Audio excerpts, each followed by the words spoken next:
tree. A life was willing there to give, that he from sin might set man free, and evermore with him could live. There is a God, he is alive, in whom we live, and we survive, from dust our God, created man, he is our God, the great I am, the great I am. Adofonum ye dan Yankopon ase se wa ma ya san asori bio ene na odwum da edikan kwasiada foforo a Yankopon de adum yen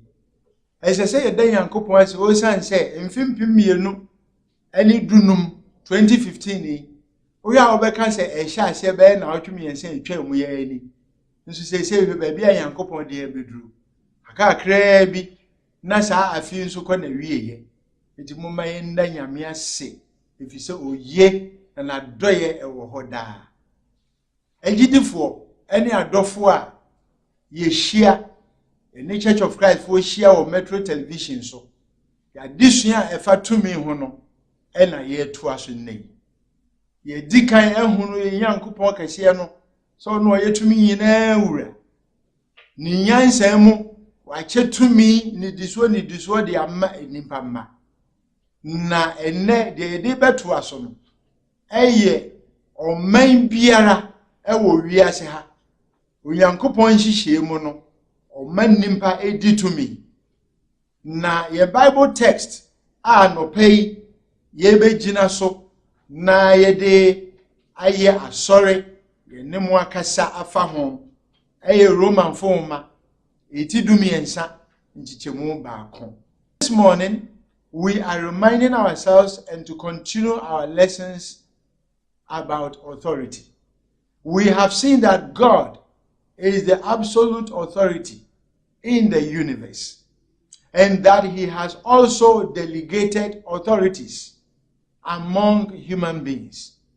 Today, what we are going to see is about the governing authorities in various countries, including our country, Ghana.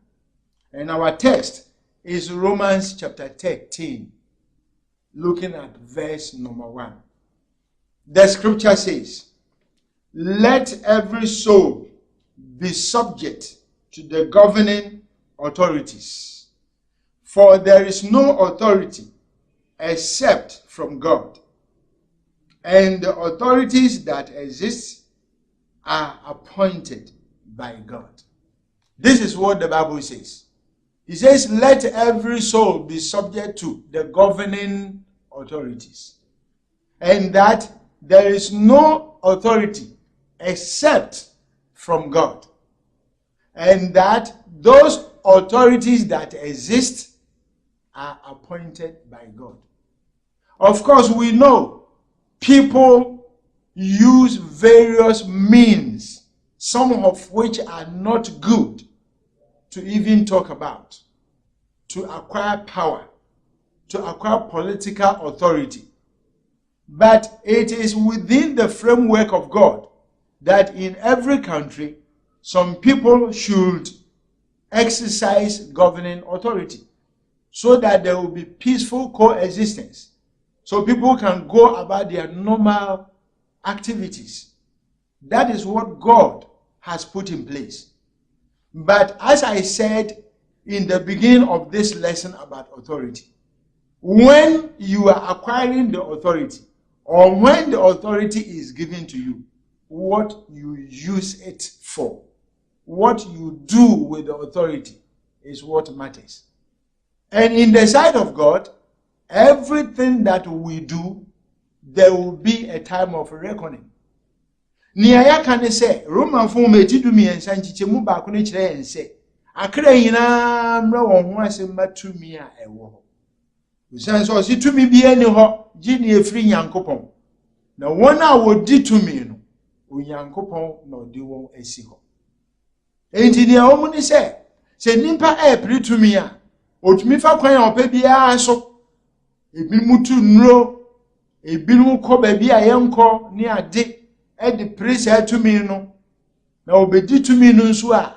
wɔyɛ nea wɔpɛ ne ɔmoyɛ no ebi yɛ ebi nyɛ nanso Onyankopɔn anim no nipa nyinaa de yɛyɛ biara ohu na ne onipa biara yɛ biara awieyɛ bre no obegu akonta sɛ yɛ papa o sɛ yɛ bɔne o enti moma yɛnyɛ ntum sɛ ɔman ma sɛ ɛwɔ sɛ enipa bi di tumi na ɔmudi ɔman n'anim na yɛ na ayaka no ɛyɛ ositie ɛma wɔn nhyehyɛ a entie Nyankopɔn ahyɛ na yɛtuatoɔ wɔ bra ɛwɔ sɛ yɛtuatoɔ na yɛdi amammerɛ so wɔ mmra amammerɛ dwumadie bi aba na nhyehyɛ bi te sɛ ɔmo se bosome bia memenda edikan obia enti no gotem enu do nwura a ɛwɔ mantemu ɛwɔ efie n'anim hɔ efie n'akyi hɔ efie ne nkyɛn mu hɔ ka kwan na ɛwɔ yɛn nkyɛn hɔ no yɛnni so ne yɛnyɛ ɛboa yɛn ankasa ɛma kromote ɛma ntontom ano brase si yɛtumi yi wɔn firi yɛasetena mu a yɛn ayɛ ho na ɛtɔ yɛn enti ne atwerɛ no ka ne sɛ tumi bia ne hɔ gye ne Nyankopɔn ahyehyɛ nti Nyankopɔn hyehyɛ mu no ɔpɛ sɛ ɔman biara mu yɛnya wɔn a wɔdi tumi a ɔmohwɛ yɛn so na sɛ wo kenkan baabi a yɛkenkan yɛ Romanfo metidu miɛnsa nkyikyɛmu mmienu ade kosi nson a ɔse saa nkrɔfoɔ nankasa ɔmodi tumi no ɔmo nso yɛ Nyankopɔn nkoa. If you read from verse 2 to 7 of Romans 13, you will see many things, including the fact that those who are in authority, they are also ministers or servants of God. And because they are servants of God, there will be a time they will give account of their servanthood. And I'm so once ye Nyankopɔn nko enti, emre bi bɛba wɔn nso bɛgu obebu wɔn nko a yɛ adwuma ɔmo yɛ no ho akonta akyire Nyankopɔn. Nipa bia enti no sɛ woyɛ ɔman ba Bible say fa anidie ne osuro ɛma tumi a ɛwɔ hɔ no na wankasa wo ho ankyere wo fa anidie ɛma tumi a ɛwɔ hɔ no nia obu man na na wɔn a ebu man no sɛ wo support wɔn wo sɛ wo support wɔn wo wo pɛsɛ wo tena ase kom na wonya wasomdwe na wotumi dan na akoyɛ wadwuma na wo ba fie a polisifoɔ ntataw asogyafoɔ ntataw obia entity wo no di ɔman no mmra so na wo ho ntɔw wo san sɛ wɔn a ɔmo wɔ aban mu no Nyankopɔn ama wɔn authority wa ama wɔn tumi enti tumi ho adesua a yɛsua no ɛyɛ Bible mu nkyerɛkyerɛ pa sɛ yɛn Nyankopɔn kɛseɛ no ɔno tumi nyinaa yɛ ne dia tumi nyinaa wurane no ɛna ɔde tumi ama wɔ nipa mmɛmu sɛ ne ehu no na ɔtwe etwa mu no sɛ efie hɔ abusua ne ti ɛyɛ ɔbarima no sɛ asɔre no mu mmarima na nni animu na ɔba ne ho kwan sɛ ɔbɛgyina animu wɔ mmra asɔre na ahyia sɛ ɔkyerɛkyerɛ saa nsɛm wɔ nyinaa no wɔ asɔre ne deɛ no ho no meka no Kristo na asafo no mu na yɛ a wotaa te sɛ meka sɛ ewiase nsɔre a aka ne deɛ ɔba etumi ti asɔre na ɔda no na ɛno no ɔmo nyina Bible kwan so na ɛyɛ saa deɛ no na ɛno nso deɛ wɔ se ɛka no kora a ɛwɔ hɔ enisi yesuro ɛna wei nso so ɛnyɛ atemudidie na mmom ɛyɛ Bible mu nokore trodo no ne yɛ ne wɔ kyɛ sɛ Onyankopɔn se asafo no mu no ɔba nyɛ kɔmnsua asɛm no wɔ ahobrɛase nyinaa mu ɔba de ɔma no kwan sɛ ɔnkyerɛkyerɛ anaasɛ ɔni ɔbarima so nti wɔ Kristo na asafo no mu ɔba eni ho kwan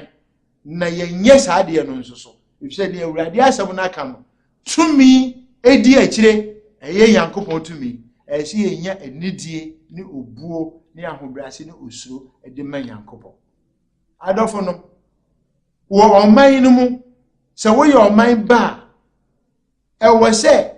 baabi a wode wo ka ɛkɔ a ɛyɛ sɛ wode fa ɛhɔ na ɛyɛ sɛ wo fa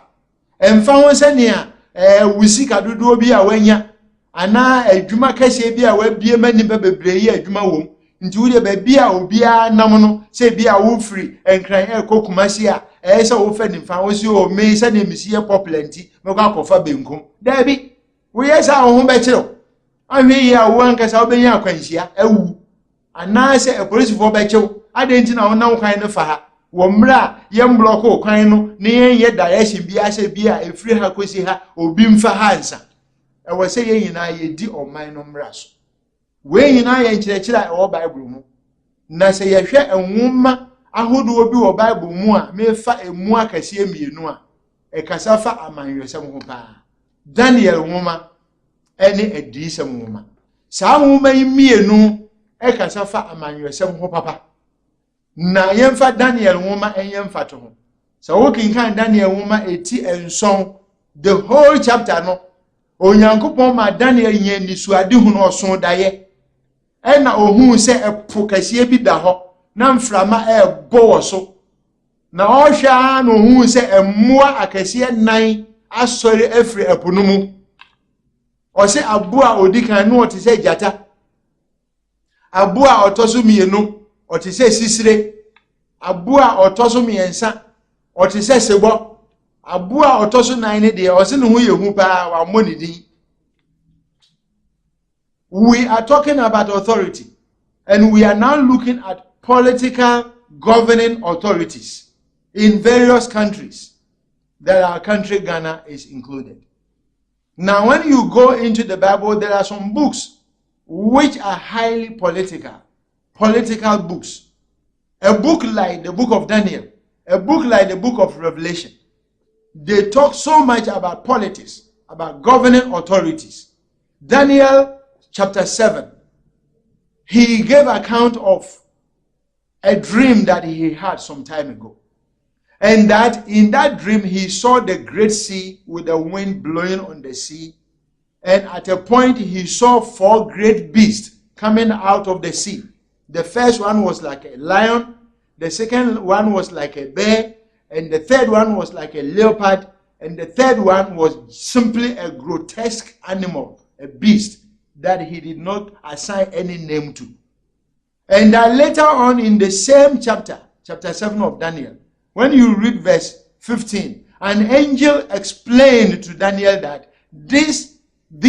4 great beasts that you saw are 4 kingdoms that will arise out of the earth. Daniel samwa no hu won so abofo bi kire ne se emmoa nan no ye ahennie nan a ebe sore e wa asase so a ye nim asua saade no wo kasafidie so pen yen kaka ye ho kakra o se aboa odikan no na agina ho ma Babylon ahennie a Nebukadnezar no ye emu himfo no baako aboa otoso mienu amai mienu Middle Persia Iran Iraq omoji wiase tumi free Babylon for ensem aboa otoso miensa ebeye Greece ahennie ana Alexander the Great na odi animu na ahennie a etoso nan ebeye Roman ahennie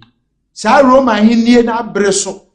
ena wo ye na Awurade Yesu Kristo a odi Nyankopon ahennie a ene na safo no edi ba wiase na no no kire won so mompaye se wa ahennie mra a Hebrews 12:28 kire ense ahennie no aba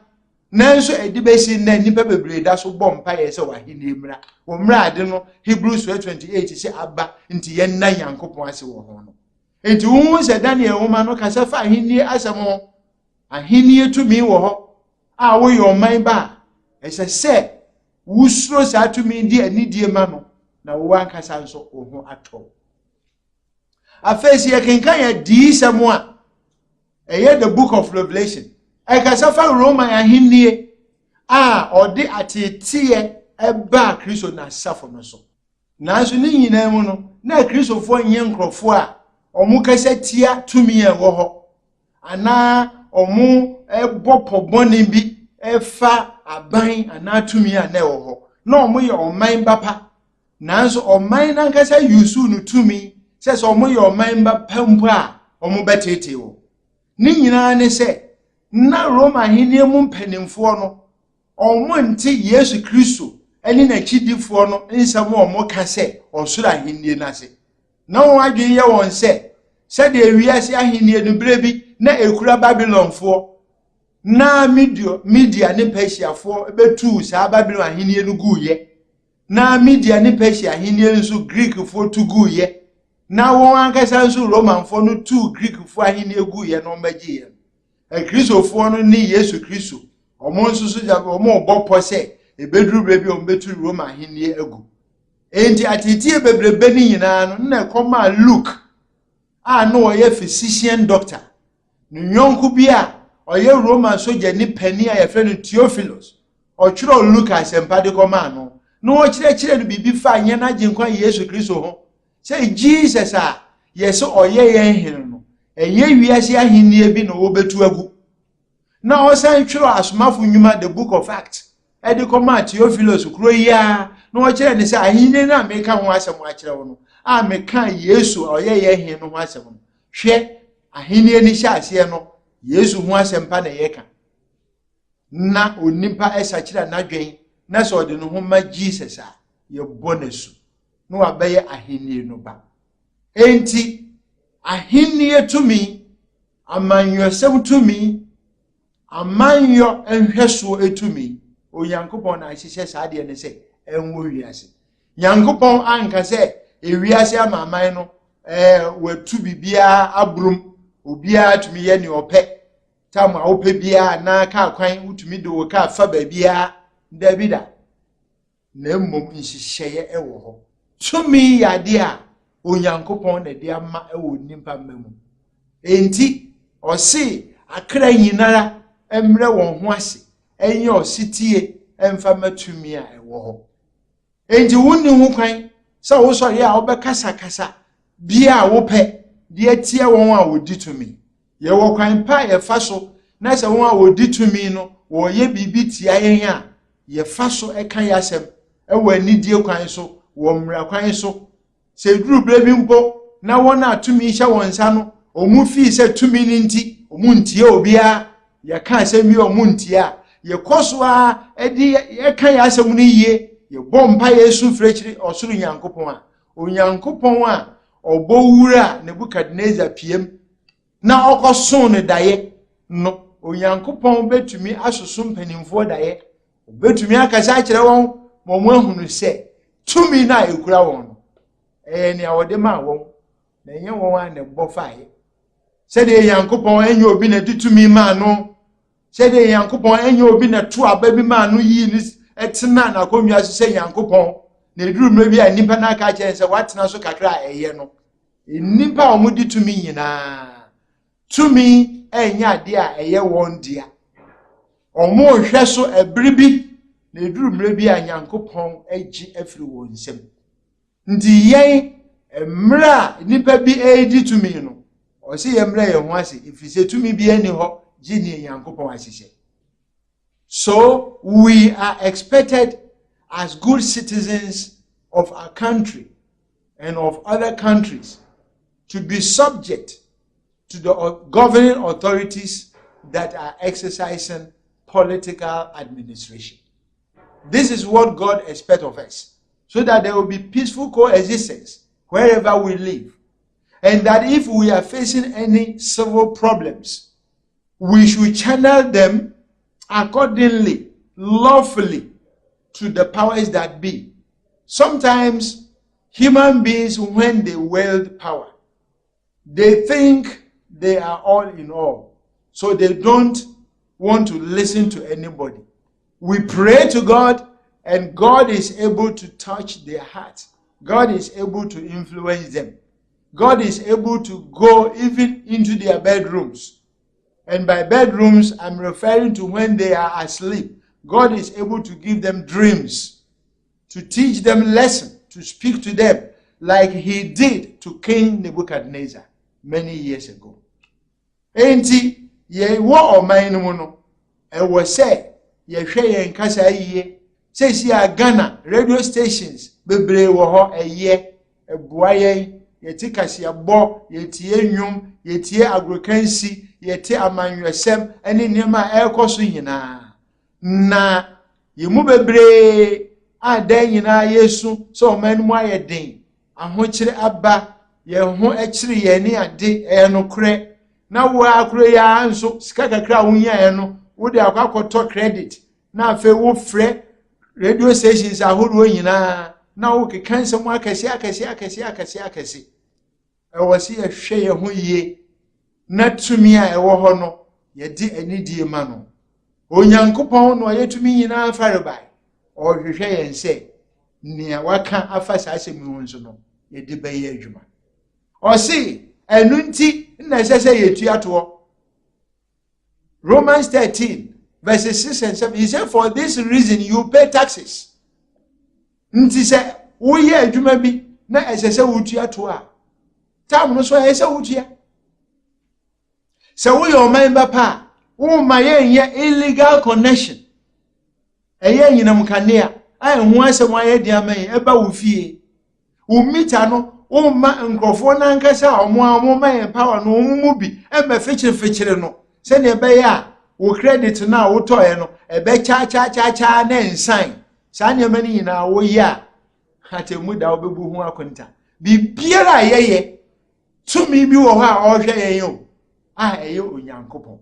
ɔno na ɔde tumi ama wɔ nimpa mamu sɛ yɛmfa tumi no ne yɛmfa yɛ adwuma ɛwɔ ɔman no mu enti saa bere ahobrase mu a afotuo a Church of Christ for yɛbɛtumi ne yɛn mpanimfo a wɔhwɛ yɛn so ɔman mu akyɛ ne bi ne sɛ tumi a ekura mo no onyankopɔn se tumi bi ani hɔ genia efiri ɔno na gye sɛ wo yɛ regional minister sɛ wo yɛ parliamentarian sɛ wo yɛ district chief executive sɛ wo ne vice president sɛ wo ne president sɛ wo ne diabɛn onipa biara tumi bi kura wɔ man no mu a ɛyɛ de yankopɔn ahyehyɛ ato hɔ no na aduru so ma wabeso bi mu enti ka hu sɛ saa tumi na ekura wɔ no wo yankopɔn asɛm no wɔ Romans chapter 13 verse 1 to 7 say wo nso wo yɛ yankopɔn akoa na ne wo yɛ bia ebedurubere bia sɛ wo po sɛ wo mpo wo bebu ho akonta akyerɛ yankopɔn enti wo office no sɛ wo use unduly at the disadvantage of the nation you will give account of your ministry one day to God say nipa ma empo anchew me amfa wa nkɔ court yam prosecute amfa wa nkɔtomu a yankopɔn de wa hunu biribia na ya na nipa ma ya dwen yɛn sɛ o sɛ ne de ɛbɛkyɛ na kai hu ne sɛ wo ya siten mu ya yɛta kan yɛ sɛ ankyɛ bia o nafe ɛmfa ho sɛ ne ɛbɛkyɛ ebeduru mre bia wo begina temuo nti yɛmpanimfo a mudi yɛn so momma onyankopɔn ho suro emra mu na mo ankasa nso mo yɛ nimpa mo hwehwɛ sɛ mo bɛsom nyankopɔn wɔ nokware kwan so mo mu bebre wɔ nsɔre ahodo a mokɔ nsɔre ahodo a mokɔ no mo mu bi wɔ hɔ a esubo a yɛaka ho asɛm aka mo mu bi enya saa nokware esubo no bi yɛde nsuo na apete mo so mo mu bebre egu nsɔre mu etua ntutuso dudu wɔ sika mu wɔ mra Bible emma kwan na onkyerɛkyerɛ sɛ yɛntua tight wɔ sika mu mumu bebre wɔ nsɔre a mokɔ a mo brontwene na mo sa wɔ mra Bible kyerɛ sɛ enemmere mu yɛmfa ya no fafa na ento dwom enyi yankopɔn ayɛ mumu bebre kura mo ni time sɛ nyamesɛm a ɛyɛ no kura ne yɛka kura mo betie bi nanso ebeduru bre bi a time no yankopɔn de ma wo sɛ ɔgye firi wo nsɛm a die na wo bɛyɛ enti sɛ wo tumi wɔ aban mu a mo a mo hwɛ yɛ mmra so the judiciary mo a mo hyehyɛ mmra the legislature mo a mo di tumi wɔ man no ni animu the executive mo nkai hu ni sɛ mo gina biara a mo wɔ no onyankopɔn na wa hyehyɛ ato hɔ na aduru mo so na mo nsa beso ebeduru mmra bi a emfa ho sɛ ne obesi abontoa eduru abato bi so bebiara a wobɛkɔ sikadodo a wode bɛkyekyɛ ne ade sɛ yankopɔn ɔbɔ so ne asase atumi nyinara farebai no ɛka sɛ wo brɛ aso sɛ wo tena se a wo sika wobɛtua ma nkrɔfo nyina akyi no aba no wo nya nebi wɔ kura wo yɛ saa nneɛma ne nyina akyi a wo ayɛ ne nyina me ato aba na ma wo awie kura no bia wo nimpadua betumi ade wo hwamɔ yare betumi abɔ untumi nkotena office obio Yɛbɛpɛ obi amwasi wanan. Anhwɛ a ebeduru bere bi a na wo nkwa mfia Nyankopɔn de ma wo sɛ fatina asase so na so. Obegye wo nkwa. Wo bewu. Nti wo yeto aba no ma wo de nanso Nyankopɔn agye wo nkwa. Wawu betumi akɔtena office hɔ. Ndabida. Enti adɔfo no mumma yehunu sɛ tumi enya ade a ɛyɛ nipa bia wo de a efiri tumi nyina awura hɔ na ɔde ma. No one owns authority. All authority is of God. That is why in the 1970s, one of the presidents of Brazil, Tancredo Neves, he had a rally, the last one,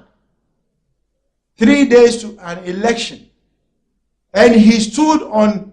his platform and said that if his supporters were able to enter every house to convince people to vote for him, so if he got 500,000 additional vote to the one he already believed he had,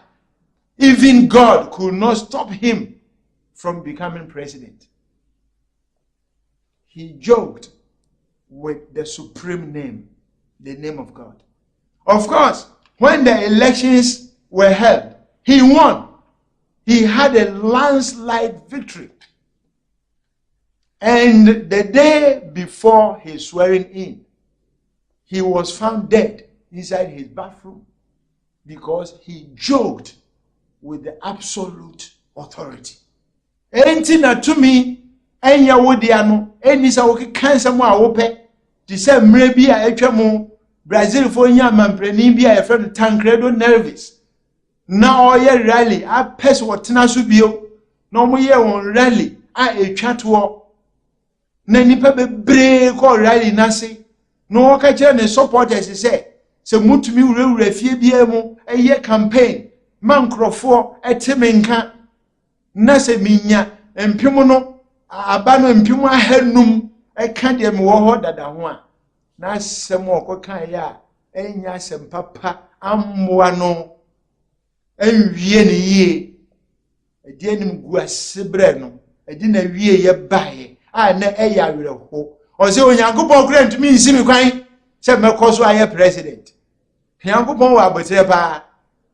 amana nti ahwe o platform no so amaso abofo ameku no ti se ne odi ye ohene Herod brebi atwam no ampara omoto aba no Tancredo Neves nwini aba no na bi ponsi Brazil abakose muda badudu o mampanyin yae nkrofo ani gi ye tu ka ba Ben Street so ne ade a nhihye nyina wototo ye ade bechi ma wakwakọ suai na watu aso aye o mampanyin no o ko ne fie na wawu eda na adwae Tancredo Neves obia anko ne fie ho ene na nkoko yankobɔ nutuo Nyankopɔn ma no wu da na adwae ade achi ahyehyɛ ba bia ye beso ani yin bibia me nua dɔfo na nimpa wu a wutumi suai eye president enti tumi Nyankopɔn na dema tumi odema wo a wode ye adwuma pa wode ye ade be ma ɔman no asomdwea bam be ma nkrofo ho atɔ wɔn be ma wo ankasa wode agi dimpa amadaachi bi wunni ho a edi abo dimpa na wo gina wo bɔfo anim a wɔn yɛ akontapa bi abu dwene sansɛm yi ho wo a wo yɛ parliamentarian dwene sansɛm yi ho wo a wo yɛ mranimfo wo yɛ otemuafo wo yɛ omampanyina ba di akire afa wɔn yerenom mpanimfo yerenom munyina muntie sansɛm yi bi na momma yɛ mrɛ yɛn ho asɛm ma Nyankopɔn na yɛn hu sɛ tumi ekura yɛn Nyankopɔn de Onyankopɔn enhyira yɛ sɛ yɛ ne pa na wɔtwe sɛ ne yɛ bɛkɔ so akasa fa tumi ho Nyankopɔn nhyira obiara bye bye. There is a God, He is alive, in whom we live, and we survive from the start.